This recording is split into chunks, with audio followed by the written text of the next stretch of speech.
I've been touched by an angel. Really touched by an angel. I have choice since I heard that voice telling me. What number are we on? Don't you give Mister. What is that? What price? It's only 150. I couldn't see an armband. It was just on the floor. Yeah. Hot to bottle.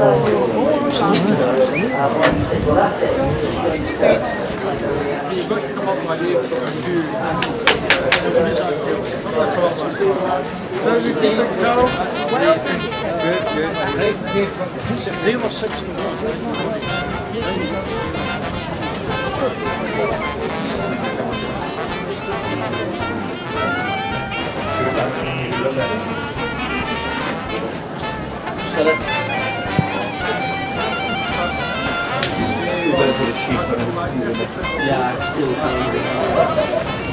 I'll bet back. And he seems to have a decent tent. Yes, it is. Yeah.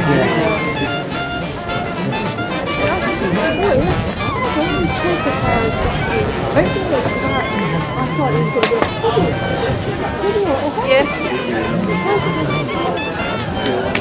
Ferguson Planning and Development are based in Gala Shields for their sponsorship, and the course time for the 6th race is 4:49.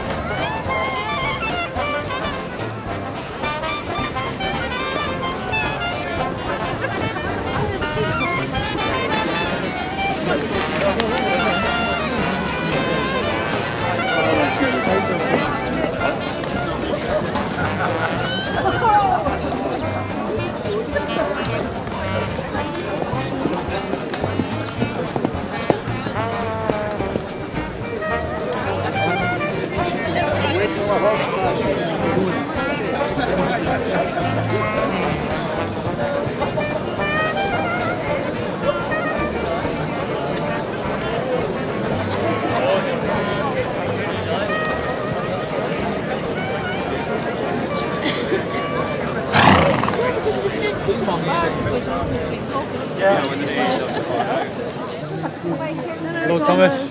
All right. How are we? I'll not get round all you, so. I wouldn't even try. No. What do you think of that? Well, I'm going to have to line him up. He just looks back in his Irish races that he comes off the bridle long. You know, there's loads of pace. Pretty much everyone apart from two. So I think I'll just line him up and just sit where I travel and keep him travelling for as long. But if he comes off it, don't panic, because he came off the bridle about 20 lengths behind the leader and stayed on him one. So You looked at his races, looked back, and the ground drying out should suit him as well, hopefully. So, Good. we'll definitely have to be positive out the gate and make sure we're up there anyway. And then use some travel after that. Well, He's quite honest too, actually. We'll learn more about him as well. And the other thing is we'll know a bit more because it's 2-4 today. yeah, an Irish race. isn't it? Nearly 2-5. Right, I'm going to get the man the rub. So he's only gone 2-2. Yeah, So we might and have sometimes to- Irish racing works out a wee bit differently over here, but we'll see how. Yeah. See, we'll learn, like you say, we'll learn a lot. So. Yeah. So we want to know distance, ground, position in the race for Perth when we win. Definitely. Ask Paddy Power. That's Paddy Power, yeah.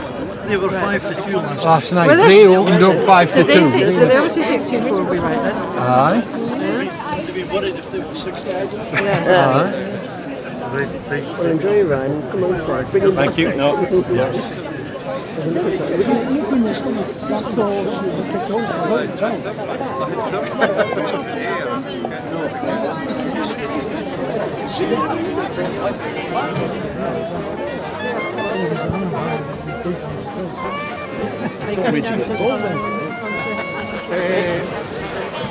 And a very big thanks to Ferguson Planning and Development based in Gala Shields for their sponsorship. Of course, they were integral part of the redevelopment of the parade ring here at Kilsyth. A big thank you to the team and up to the company.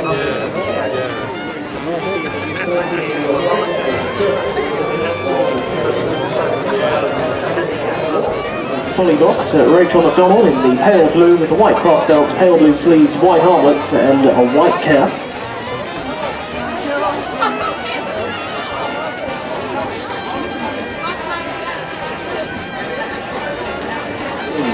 And a white cap. And then number 7, Benny Secret, Grant Coburn, the light green, purple star, chevrons on the sleeves, and a star on the cap. Let's take in some betting.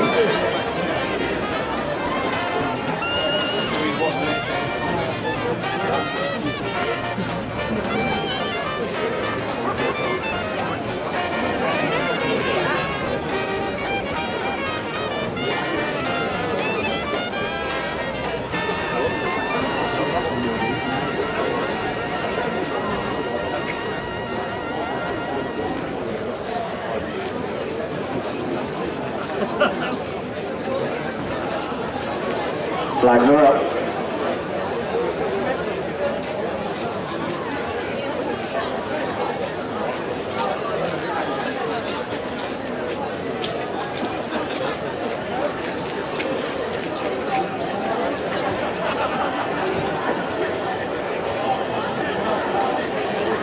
And they're off and racing for Division 1 of the Ferguson Planning and Development Handicap Hurdle, and making the short approach to the first flight with Reaver's Lodge in the sheepskin noseband, the white sleeves and cap nearest to us, with Fully Booked racing quite enthusiastically, jumped quite markedly out to the left over the first, just avoiding touch by an Angel who moved on by, and up past us now with 2 circuits in front of them. It is Reaver's Lodge and Touch by an Angel the first 2.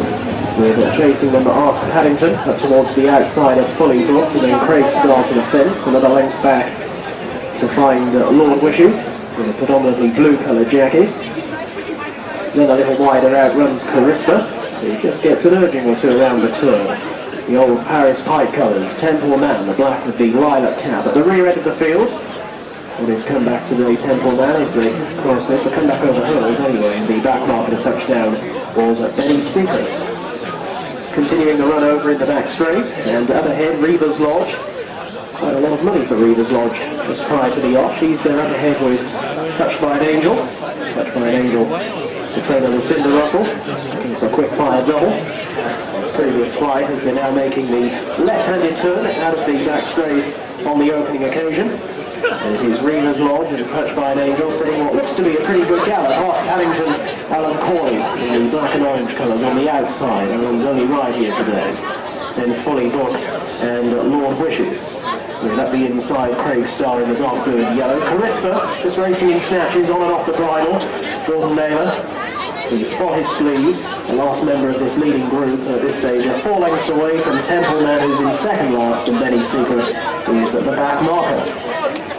Into the home straight they come, shortly they'd have completed their first circuit, and it is Reaver's Lodge, the only mare in the lineup. James Corbett on board, Reaver's Lodge. He has one here at Kelso before. To Touched by an Angel along the inside, and now a bit wider, Ask Paddington. Craig Star is away to the far right. Lord Wishes is running next, and then a little deeper out to find Fully Booked as they continue their run back towards us here in the stands, still over a circuit left to travel, and it is Reaver's Lodge. From Touched by an Angel, Ask Paddington. Away to the right is Craig Star. Lord Wishes all smothered up at the moment. Fully Booked is racing wider out, then Carispa from Temple Man. And Benny's Secret. Reaver's Lodge doesn't really get that right coming over that next hurdle, but still remains up there. A reminder further back for Carispa. A circuit to go. Reaver's Lodge and Ask Paddington. Only a neck or so between the two now, with back in third Craig Star improving. Has moved on ahead of Touched by an Angel. Then follows Lord Wishes and Carispa, 2 lengths away to find Fully Booked, who's just sliding back through the field somewhat now. Only has Temple Man and Benny Secret behind as they enter the back straight for the final time, and Reaver's Lodge now just pressing on a little bit. Comes towards the 7th of the 11 flights over to in second place Ask Paddington. Craig Star follows, a little bit sloppy at that one was Touched by an Angel, who landed in a bit of a heap. Lord Wishes is travelling nicely in a blue-coloured jacket. Temple Man closing in a bit towards the outside. Charisma continuing to be worked on as they cross the next flight going down the back, and standing a long way off that hurdle was Reva's Lodge. She was very brave at it. She comes away by a length only though now. To in second place on the outer Ask Paddington. Craig Starr is in third, and then Lord Wishes from Temple Man, who continues to steadily improve. Nothing today as they cross the third last flight of hurdles, and it is Ask Paddington up towards the outside, who now moves through to take a slender lead from in second position Reva's Lodge. Temple Man all the while is gaining ground, then follows Lord Wishes, and to that one's inside Craig Starr. Benny's Secret in the light green colour still travelling very sweetly, and then follows Charisma. They're in line for home. They've got 2 more flights of hurdles to get across, and 3 furlongs from this point left to gallop. It is Ask Paddington and Alan Corley for the Mickey Hammond stable. Showing the way here, comes to the second last flight, over by a length and a half to 2 over Temple Man, and then down the outside Lord Wishes. Next is Benny's Secret, who's now been given the treatment, and following that one through is Reva's Lodge as they head on the run towards the final flight of hurdles. It is Ask Paddington with a couple of lengths in hand. Over in second position Temple Man, with Benny's Secret staying on, and then follows Lord Wishes approaching the final flight. It's going to be a long last furlong here for Ask Paddington. Benny's Secret on the far side is bearing down. Ask Paddington, a good solid jump at the last flight. Benny's Secret away to the right. Temple Man is in there pitching as well. Into the final 50 yards. Ask Paddington is all out, but I think just held on. From on the far side, Benny's Secret. Temple Man was close up in third. A little break back to Lord Wishes, then Charisma.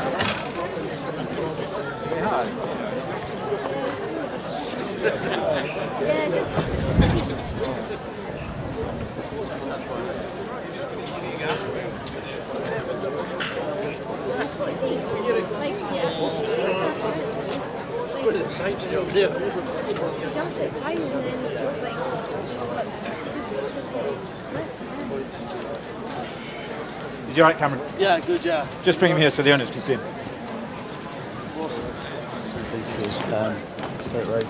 Thomas Seemed alright walking in there. But I'm not sure what Thomas was saying. Yeah. No, okay, I'll speak to him now. Here he comes.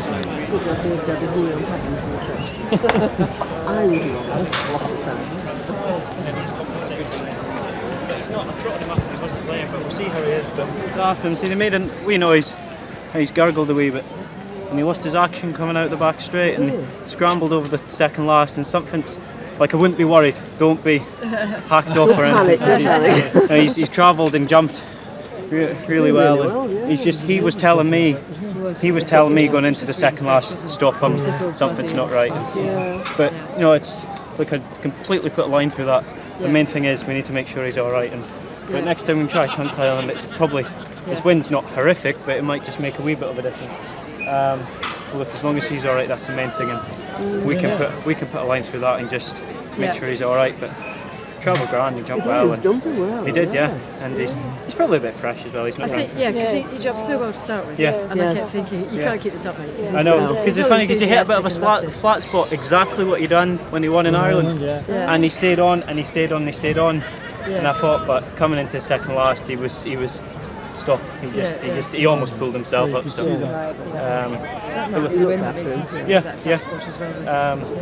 and the ground is a wee bit rough out there. Only some horses can handle it. Look, well, thank you very much. Well, we've learned a lot. Yes, we have. Hey, you need to do it. He was fresher than I thought. Do you think that was too far, that trick? Excuse things, that. You walked out, so it wasn't too high.